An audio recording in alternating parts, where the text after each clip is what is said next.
Things for you to consider as decisions are being made for your child's special education services and the location and placement that they will be given in.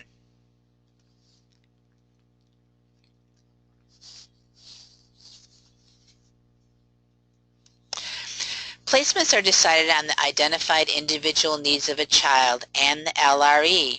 Therefore, school districts cannot make placement decisions based solely on the following reasons. Category of disability. For example, if your child has autism, they do not have to be placed in a classroom specifically designed for children with autism if that's not appropriate. Severity of disability. For example, all children with severe disabilities are not placed in a 12-1-3. This placement might not meet the needs of a child with severe disabilities. Availability of education or related services. For example, if your child is recommended to have occupational therapy 3 times a week, but the occupational therapist is available only 2 times a week, the school district must then contract with another occupational therapist to provide the recommended level of service, not reduce your child's level of services. Availability of space or administrative convenience. The identified child's needs are what is important, not the school district's needs.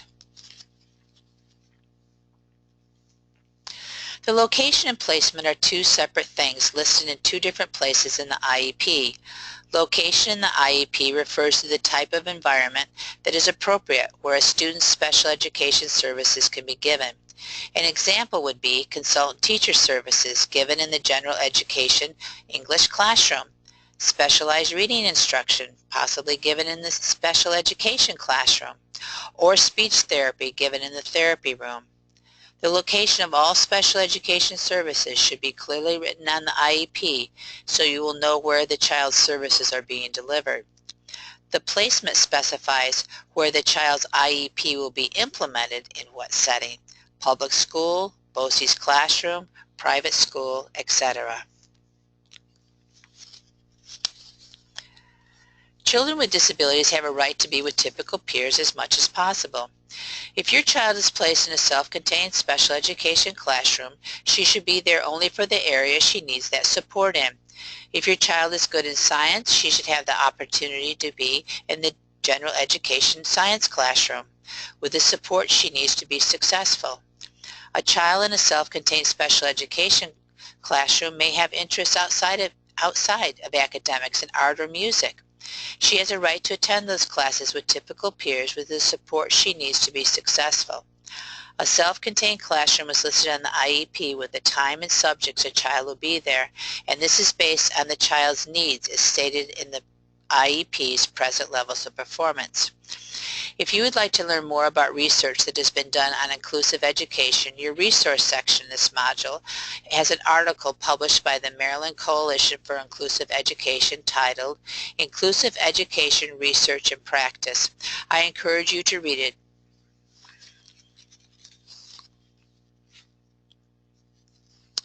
Children with disabilities have a right to have access to extracurricular activities. During your IEP meeting, discuss what extracurricular activities are available in the school for your child's age group, and then based on your child's interests, discuss how your child can be supported in them. Your child has a right to any extracurricular activity that any other student in the school would have. The only exception to that is an activity that has cuts in it, like sports or drama club. Then your child would have to be able to compete at the same level as the other students trying out for the teams or the role in the drama club. Being prepared is the best that you can do to attend your child's CSE meeting. And the way to do that has been learning as much as you can about your child's rights and having as much information as possible about how your child's year has gone so far.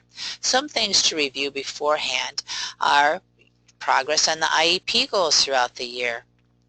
Current and prior IEPs, are they changing? Are the goals changing from year to year? Report cards, how is your child doing each quarter? Teacher's notes or emails that may be giving you insight into how the teacher thinks your child is doing. Daily notebook that may be going back and forth with your child. If there may be sections in there that would be very helpful that the teacher has written about how a child is doing that you may want to make copies of. Outside evaluations, if you've had any of those done, be sure to bring those to share at your child's meeting. Counselor reports and notes if your child has one that could give real insight into your child's needs. Visit all placement recommendations. Be sure to visit them for any recommendations your child has been given. Don't ever agree to a placement without looking at it first. Be prepared with questions and look at the pros and cons of each classroom you visit. You have a right to know the profiles of the other students that are in the classroom. Profiles listed around academics, social, physical, and management, so that you will be able to know if your child is being grouped with similar needs. You do not have a right, though, to know the other students' names. In the resource section of this module, there's a parent's worksheet for you to review before making classroom visits, so you will be prepared to get the information you need to make a good decision for your child, with specific examples.